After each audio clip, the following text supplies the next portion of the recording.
I'm 30 years old. Black woman. No kids yet. I eat my vegetables, I go to Pilates when my friends drag me. I don't even drink that much. So when I ended up in a hospital bed with chest pain and a blood clot in my lung, I was more shocked than anybody. 5 years married to Marcus.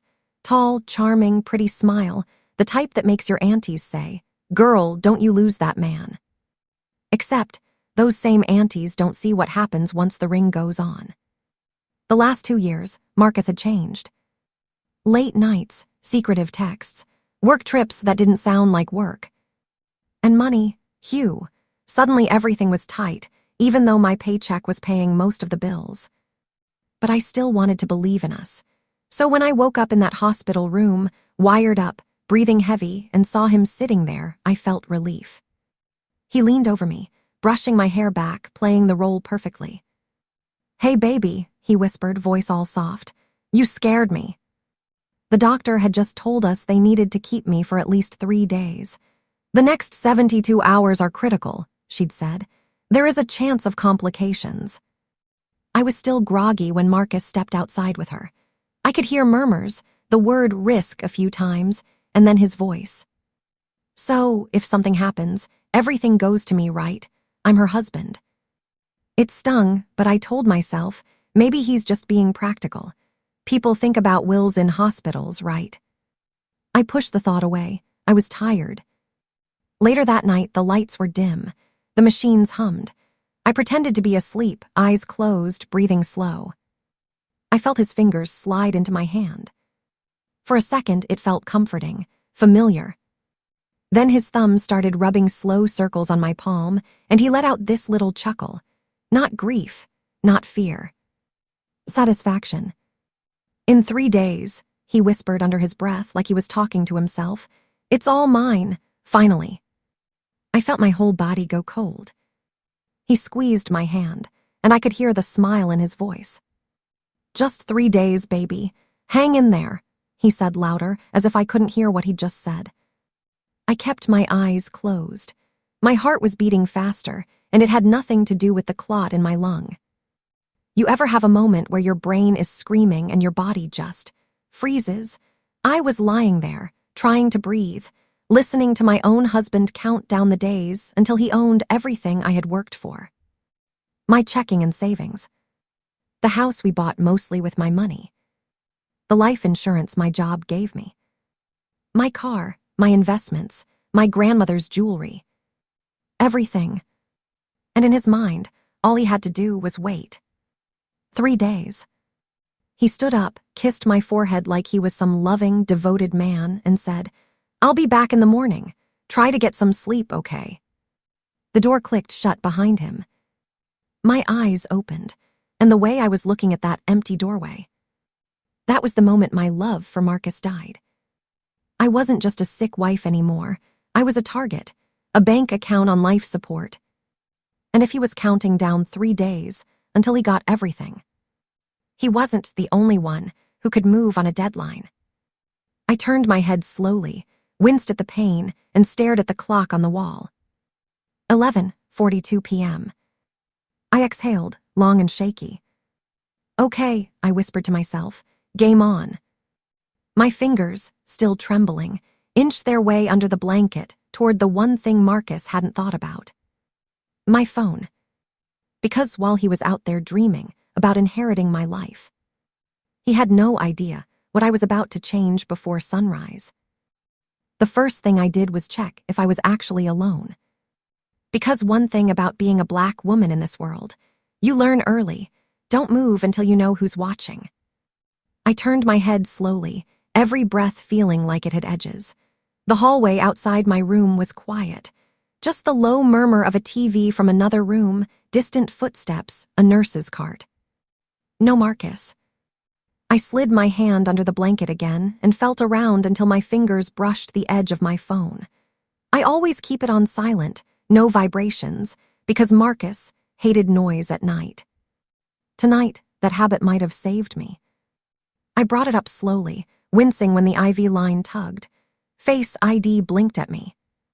Unlocked. 30% battery, no charger in sight. "Okay," I breathed. 30% is enough to save a life. Mine. First call, my mother. Not because she's dramatic, because she's not. She picked up on the second ring. Baby, you okay? You need me to come. Ma, I whispered, my throat tight. Don't say my name, just listen. There was a pause. I could hear her shift into that mode she gets when something's really wrong. What did he do? I let out a shaky laugh. You always skip right to that, huh? Because I know that boy, she said calmly. Tell me. So I told her. Not everything, not yet, just enough. The doctor said the next 72 hours are critical, I murmured. They stepped out. He thought I was asleep. He held my hand and said, in 3 days, it's all mine. Silence on the line. Then very softly, my mother said, insurance. Yeah. House. Yeah. Accounts. I swallowed. Joint some of them, she sighed, long, heavy. Okay, we don't panic, we move. If there is one thing my mama taught me, it's this. You don't sit around crying over people who are actively plotting against you. You cry later, after the work is done. Call Tiana, she said. 3-way us. Tiana is my cousin. Also happens to be an estate attorney. I'd gone to her once before when we bought the house, just for advice. I added her to the call. She answered half asleep. Hello, somebody better be dying. I might be, I rasped. That woke her all the way up. What happened? Where are you? Hospital, blood clot. 3-day risk window. Husband counting the days like Christmas. By the time I finished explaining, Tiana didn't sound like my goofy cousin anymore. She sounded like a lawyer. Okay, listen carefully, she said. Do I still have your old email with your basic will draft? Yeah, but we never finalized it. You said we'd sit down one day and... That day is now. Open your email. My hands shook a little as I hopped on the hospital Wi-Fi and opened my inbox. There it was. A draft from 2 years ago, right after Marcus had his first. We should combine everything talk. We're gonna clean this up, she said. I'll send you a revised version. You're gonna e-sign today. Marcus doesn't need to be anywhere near it. Can I even do that from a hospital bed? I whispered. Tiana let out a short, humorless laugh. Baby, people sign $1 million contracts from their toilet. You're fine. Mama cut in. And what about that house? He can't just take it, right? No, Tiana said. Not if we move fast. Title, in both their names, but equity, that's mostly your daughter's money. We can put a lien in favor of her mom, restructure some things, but first. I need to move my cash, I said quietly. Because that was the thing. Marcus thought he knew what I had. And technically, he did a year ago. What he didn't know was how much had changed since then. The bonuses, the side consulting, the inheritance from my grandmother that I had quietly turned into an investment account in my name only. Log into your bank app, Tiana said. Right now, do you see any joint accounts with his name? I did. Our household checking, our emergency fund. Both with his name neatly attached. I could imagine him at home already picturing those balances dropping into his pockets. Okay, she said. You're going to open a new account in your name only. Same bank. Move everything except what you need to look normal. Leave just enough that it doesn't scream I drained it. I followed her instructions. My thumb hovered over the confirmation button for a second. This was the moment. The moment I chose myself over the man I once promised forever. I hit transfer. Money slid from our account to mine in a neat digital sweep. My chest hurt, but for the first time that day, it wasn't just from the clot. Good, Tiana said. Now beneficiaries, go to your work portal, life insurance. My mind flashed back to open enrollment, Marcus leaning over my shoulder. Yeah, just put my name on everything, babe. It's easier. Easier for who? I logged in. There it was. Life insurance primary beneficiary, Marcus Langford, 100%. Change it, Tiana said. Split it between your mom and a trust. I'll set up the trust later. For now, just take his name off. My fingers moved faster now. Delete, add, type.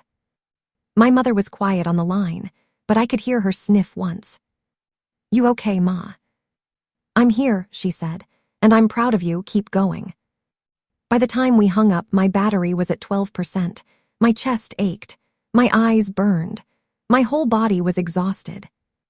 But my accounts were moved. My will was redrafted and in my inbox, waiting for signature. My life insurance no longer had Marcus' name anywhere near it. I lay back against the pillow, staring at the ceiling. He thought he had 3 days to claim everything I had.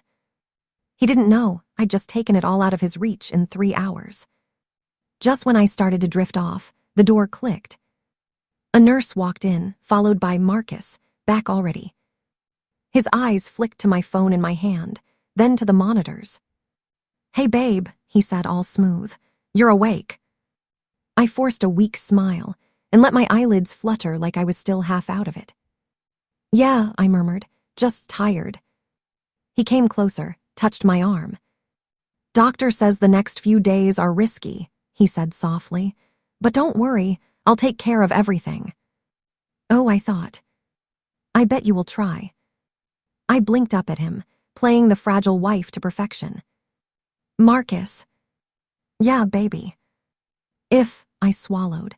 "If something happens, you'll make sure everybody's okay, right?" His eyes shone a little too brightly. He squeezed my hand. "You know I will." I nodded, let my eyes close like I believed him. What he didn't know was that by morning, the only thing he'd take care of would be his own disappointment. Because all the paperwork, the real power, that was already shifting, quietly, legally, away from him. And when he finally realized he wasn't getting a single cent the way he thought he would, that's when the real show would start. Those 3 days crawled.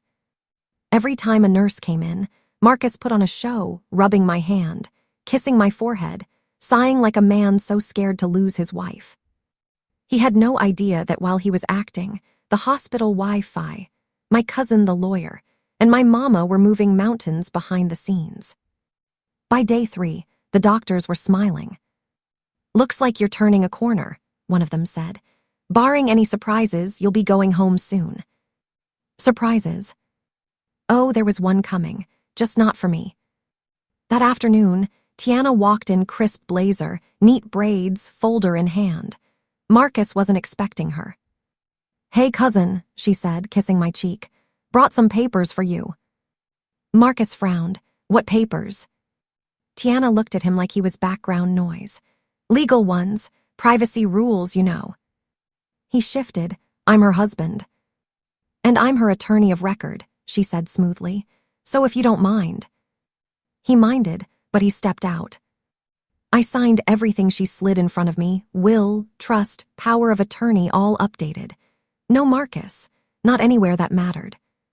When he came back, he was smiling too hard. "Doctor says you're out of the woods," he said. "See, told you I'd take care of everything." I held his gaze for the first time since that night. "Yeah," I said quietly. "About that, there's something you should know." A week later, when he tried to ask some questions about my insurance and the house, he got his answer. The bank wouldn't discuss my accounts. HR told him he wasn't listed as my beneficiary. The title company told him any major changes needed my lawyer. He stormed into the living room, waving another rejected form. "What is this, Lena? I'm your husband. I'm supposed to get everything if something happens to you."